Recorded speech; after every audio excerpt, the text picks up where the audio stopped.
Today's do-it-yourself guide, removing your front fender. Today's video is brought to you by CamaroCon. If you guys are interested in attending the West Coast's largest gathering of Camaros and Firebirds from all generations, hit up CamaroCon.com and learn more information about this show. What's going on, guys? Matt over here with LethalGarage, and today we're going to show you how to remove this little front fender. Now, my car is going through a whole gamut of work right now, getting a roll cage. We had pulled the motor, we started putting it back in, but today we're going to show you how to remove this front panel from the car. It's just a bunch of bolts and a couple clips down in here, and you may be, down in here, and you may be asking, why are you removing this? Well, this is a perfect example. Right here, I had a jack, actually this very jack, and I slid it under the car, was getting ready to work on the vehicle, and my wife came out and distracted me and had me come inside, help her with some stuff. And long story short, came back out, instantly just went to go jack up the car like I normally would, thinking I had already lined it up properly, and that was the worst mistake I ever made. I ended up jacking it up to where the pad was not on my lift pad or pinch weld, and it basically accordioned this side bumper. It bent here, and up over here, and you can see where the primary bend flaked and chipped away the paint because it basically accordioned. I was able to push it down and make it look somewhat okay, but not good enough. So today we're removing it and we're putting a brand new one on. So let's get into the steps on how to get this thing off. Okay guys, for this fender remover, you're gonna need a couple tools. You're gonna need a T30. In this instance, it's going to be a little hard to get these. You may need some extensions. I'll show you where those are at when we get to that point.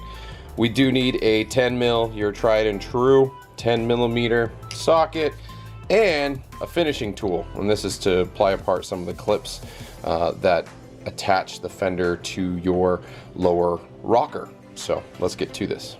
So I'm going to start this off by just removing the upper bolts. And actually, I just realized the headlight is also attached to the bumper, so I do need to remove one 7 mil bolt.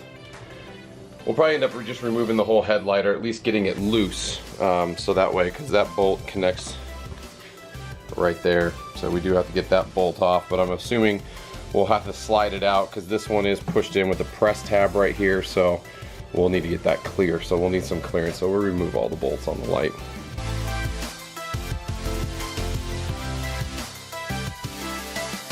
So I'm going to remove these upper bolts here now that we have the light bolts removed. So you're going to have two 10 mil across the top leading edge, and then you run into the thumb bolts up here, so the 30 mils on the other side of the hood, but we also have a couple 10 mils down here. Let's show you where those are at. So from a bottom view, you're going to see two more 10 mil bolts here.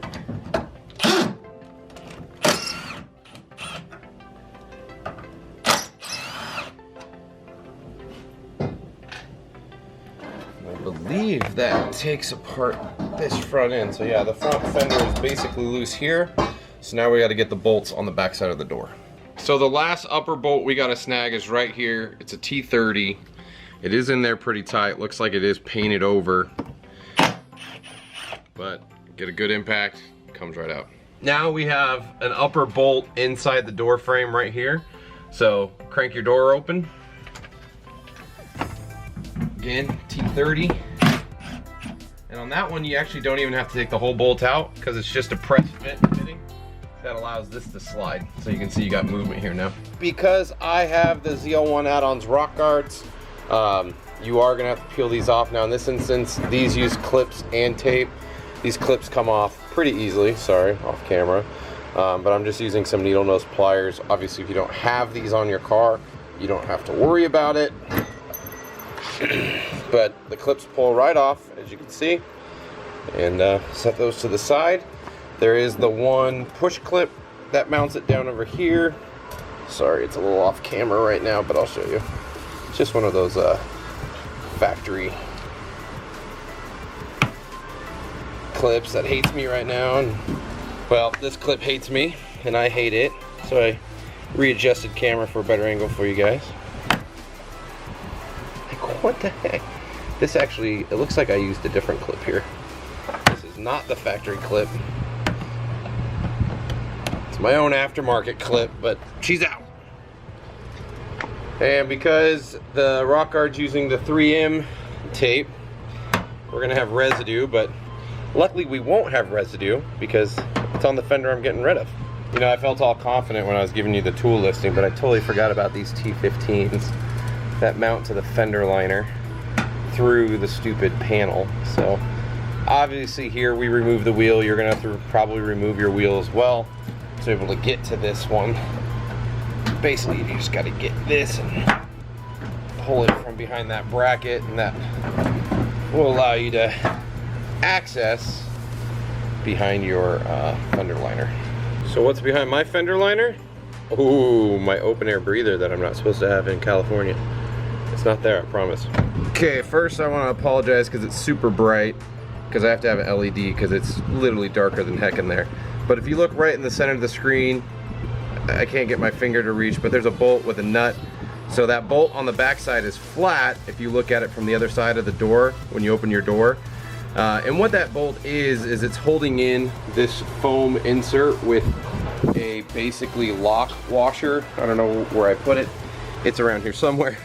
But you got to remove that nut. That nut is what's is the only other thing holding it to the fender. You don't have to take it all the way off, but you do need to loosen it so it can pull off. Also, this gives us access to our 3 push clips from the rocker.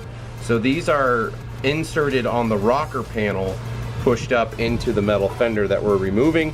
You can see there's all sorts of dirt in here. You're wondering what all these cables are. Again, that was from my open air breather. So we just have to make sure we push through these clips so we don't break them, because GM's really proud of these clips and they're gonna charge you $7 each. Not cool. Okay, I was able to get in there. Got about 2 to 3 full turns on that nut. That was enough to get it loose enough to slide that panel out. So now we just have to detach it from the push clips down here, which I'm just gonna get a pair of pliers and hopefully squeeze these yellow clips. Yours may be a different color, but squeeze them so they get forced back down out. We'll see if that works. Now I am kind of concerned because I do see what looks to be a potential bolt mount on the bottom, so this may require me to pull the rocker down. We'll see. We'll see what this looks like.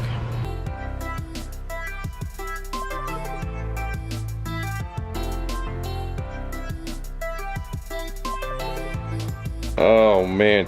Okay, first of all, I have to apologize to you guys because I pulled off the side fender off camera because I didn't realize my battery freaking died. So apologies here. But all the bolts on the upper side, I showed you how to remove those. It was just the 2 bolts on those 2 clamps right there. And what I had to do is I had to crawl under the car and remove, so there's these 7 white clips that hold your rocker panel all along the side of your car. The very first one, and they suck. I broke mine, and that's why I didn't want to show you, because I am not good at taking those clips off, but there's a little white plastic clip. They're about that wide, and they slide into the rocker and stick into the frame of the vehicle. Well, I just plied it and it snapped, so I'm gonna have to go buy one. They're literally like $11 each at GM. It's ridiculous. So I only have to get one, but I disconnected that, made sure those 3 clips right there, and I was able to push down enough on the rocker panel to get to the 2 bolts and remove the 10 millimeters. So once those 2 came out, literally the fender curves over where that bolt location is right here. So I just had to lift it up over and the whole fender pulled off. Fender removed. So it also allowed me to get to the back bolt for my catch can. So I was able to put a back bolt in there, and then I realized my front bolt had shaken loose, so I'm gonna get a new bolt for there. And I wiped it all down and cleaned it up because it was completely filthy. I probably lost, you know, 1/100th of an ounce off all the dust and dirt that was trapped up in there. So all that being said and done, my headlight's now hanging out. What the heck? I didn't even see that. What have I done? There we go. Does this help, bro? No, it's good. Just the headlight fell out. It's not scratched. No, I'm gonna put a bolt in there so it doesn't fall. Alright. That'll be good. I think we were just shaking stuff around too much. I'll get one of these bolts. Push her up in position.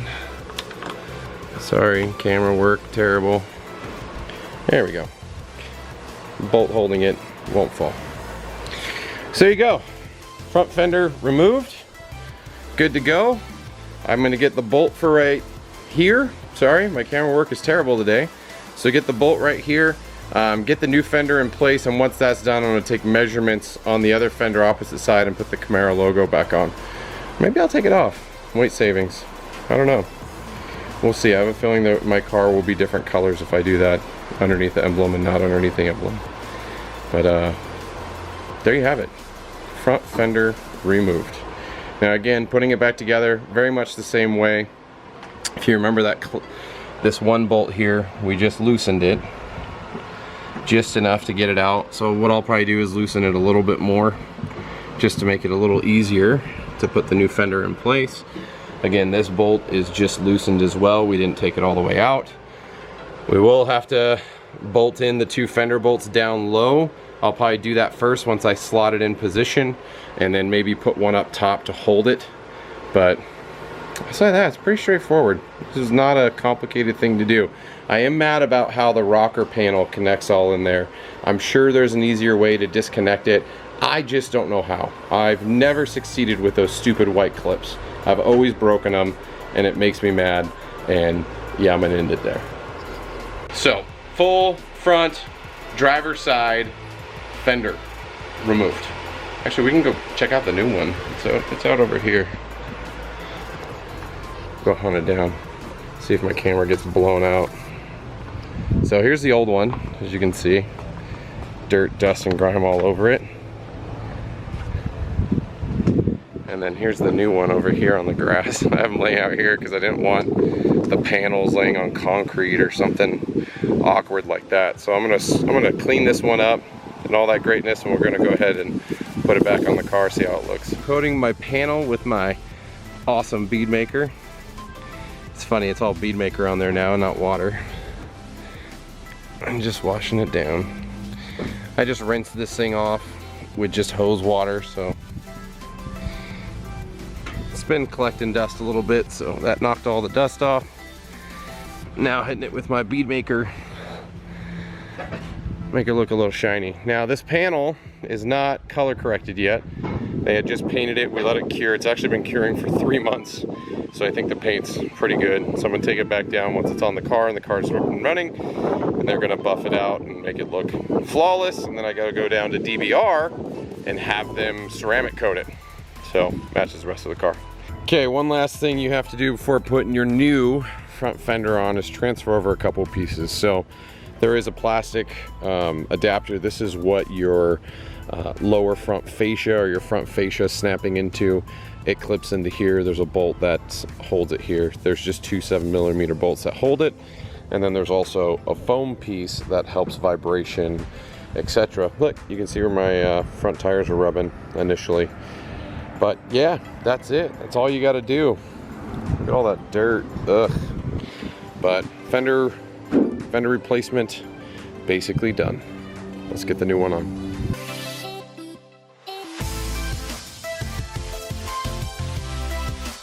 I'd say that color match turned out pretty dang good, and it is so awesome to see not bent lines anymore, getting rid of that crease in the fender. Now I haven't bolted this in position, it's just sitting here, but it's cleaned up. It still needs to be color corrected. You can see the, I don't know if you can see in the camera, it's kind of dark in here, but there's definitely an orange peel flavor to it, but we'll see if they can fix that a little bit, getting that wet sanded and knocked down. But I'm really happy with that paint color. It's about as close as you're gonna get to match the door. The door, I mean, you could tell there's a slight shade, but it's not like my hood compared. Like, you can even see the hood looks way more yellow than the side fender. Still gotta get the hood done. So it's on the list soon, if I keep that hood. We'll see. So overall, front fender replacement, not too difficult. Again, that lower rocker panel is kind of the pain in the butt point. Again, attempt that how you will in the lower rocker. Again, I've completely failed on getting those white clips off every single time. When you crawl under the car, you'll see exactly what I'm talking about. They're big rectangular white clips. they pull out from the car one way and then they unsnap from the top side. I just haven't figured out how to get that top snap to come down without those clips just shattering. Every time, they've always shattered. So, yes. So, if you guys enjoy this content, hit that subscribe button. Likes, comments, shares, always appreciated. Stay tuned for more Camaro content, and hopefully the Lethal Camaro running into the 8s. Did he say 8s? 8s! Let's do it! Until next time, see you on the road.